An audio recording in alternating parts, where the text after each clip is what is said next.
तो चलिए साथियों इसको जानते हैं, इस प्रश्न का आंसर किस प्रकार से हम लोग सॉल्यूशन निकाल पाते हैं। मीन को कैसे निकालेंगे, मीन का मतलब कैसे सॉल्यूशन करें मीन को। तो जय हिंद साथियों, मीन निकालने का आसान तरीका समझने के लिए आप लोग हमारे साथ लास्ट तक बने। एक एक प्रश्न को, हर एक प्रश्न का सॉल्यूशन जानेंगे। आप लोग पेशेंस के साथ इसे पूरा देखें, 100% समझ में आएगा। ये हम लोग का क्लास 10th का मीन का क्वेश्चन है, जिसे हम लोग कहते हैं माध्य, है ना। माध्य कहते हैं, हिंदी में इसे माध्य कहते हैं। ये हिंदी मीडियम के हो चाहे इंग्लिश मीडियम के हो, यहाँ पे लिखा हुआ है, इसका मतलब ये नहीं कि इंग्लिश मीडियम ही पढ़े, जरूरी ये दोनों ही पढ़ेंगे हम लोग, ये दोनों ही लैंग्वेज से बातें करेंगे, ठीक है ना। हम लोग पहले एक डायग्राम बनाएंगे, हम लोग ये क्या करेंगे, एक सब डायग्राम बनाएंगे, है ना। तो डायग्राम के साथ हम लोग यदि यहाँ देखेंगे तो एक एक बात को लिखेंगे, यहाँ पे एक एक बात को हम लोग यहाँ पे इंक्लूड करेंगे, लिखेंगे, ठीक है। यहाँ पे एक एक बात को इंक्लूड करेंगे, लिखेंगे। अब यहाँ पे जो लिखा हुआ है, यहाँ पे एक और ले लेते हैं आपको।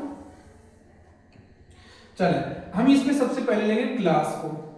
क्लास कौन सा है, तो क्लास है 1 से 3। हमें फाइंड क्या करना है, फाइंड हमें मीन करना है, ठीक है ना। हमें फाइंड क्या करना है, मीन करना है। हमें क्लास ले लिए हैं, क्लास के साथ साथ यदि हम देखें तो फ्रीक्वेंसी यहाँ पे ले लेते हैं। फ्रीक्वेंसी हम लोग fi को ले लेते हैं, फ्रीक्वेंसी को, ठीक है। तो फ्रीक्वेंसी हमारे यहाँ 12 दिया है और 3 से 5 तक दिया है। 3 से 5 तक कितना दिया है, तो 3 से 5 तक जो दिया है 22 यानी 22 दिया है। 5 से 7 कितना दिया है, तो 5 से 7 दिया है। एकदम ध्यानपूर्वक एक एक बात को समझने वाले, कितना दिया है, 27 दिया है। उसके बाद 7 से 9, 7 से 9 दिया है। 7 से 9 कितना दिया है, तो 7 से 9 दिया है 19, है ना। हम लोग यहां तक इस प्रकार से निकाल लेंगे।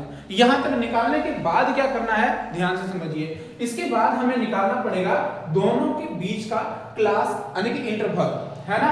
तो इंटरवल निकालने के लिए दोनों ही टर्म को upper limit minus lower limit को जोड़ देंगे, upper limit plus lower limit को जोड़ देंगे और 2 से डिवाइड करेंगे, तो हमारे पास यहाँ पे निकल के आएगा xi, ठीक है। हमारे पास यहाँ बन के आएगा क्या, xi निकल के आएगा।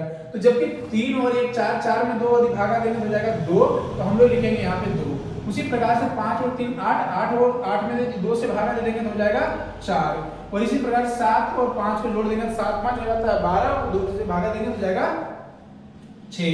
9 और यदि 7 को जोड़ेंगे तो हो जाएगा 16, 16 को आधा देंगे तो हो जाएगा 8, ठीक है। अब ये दोनों ही चीजों को यदि हम मल्टीप्लाई कर देंगे, fi xi को मल्टीप्लाई कर दें, तो fi xi जब मल्टीप्लाई होगा तो क्या हो जाएगा, 12 दूनी करेंगे तो हो जाएगा 24, 22 को करेंगे तो हो जाएगा 88, 6 को करेंगे 6 7 28, सॉरी 6 7 42 होता है 42, 6 दूनी 12 और 4 16। अब 19 नाम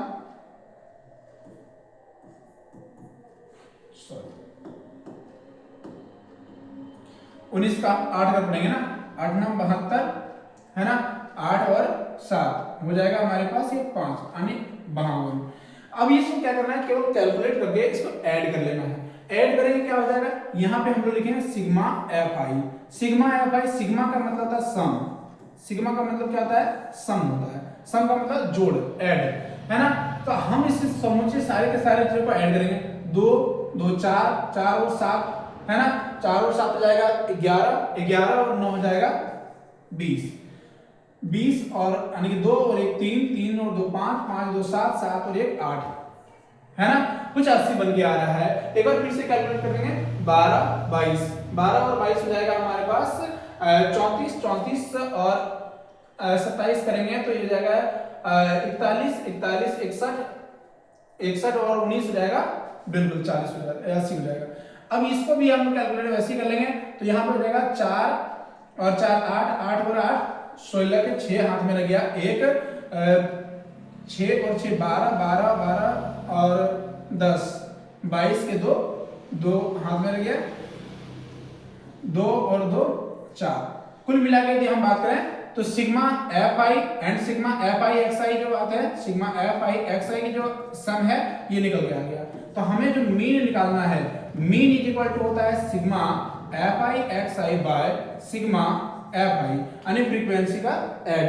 तो सिग्मा फ्रीक्वेंसी कितना दिया है, हम लोग यहाँ पे सिग्मा fi xi जो निकाले हैं, कितना निकाला है 4 2 6 और इसका कितना निकाले हैं 80। अब 80 से यानी कि 8 से हम यदि 4 2 6 को यदि भाग दे देंगे तो कहें तो 8 पंजे 40 हो जाएगा, बचेगा 2 हमारे पास, 8 चौक 8 का 16 8 तिया 24 हो जाएगा, है ना। 3 घर में यदि 24 आता है, बचता है 2 और पॉइंट करते ही 0 आ जाएगा, है ना। उसके बाद क्या करेंगे 8 का पढ़ेंगे 8 दूनी 16 और 8 पंजे 40। आने की बात करें कि ये अप्रॉक्स में यदि बात करें तो 5.325 ये आंसर आ जाएगा। ये क्या निकला, ये मीन निकल के आ गया। ठीक है, तो मीन निकालने का तरीका ऐसे ही होता है। यदि आप लोगों को समझ में आया तो इसे लाइक करें, शेयर करें और नए हैं तो सब्सक्राइब करके बेल आइकन को जरूर दबा लें।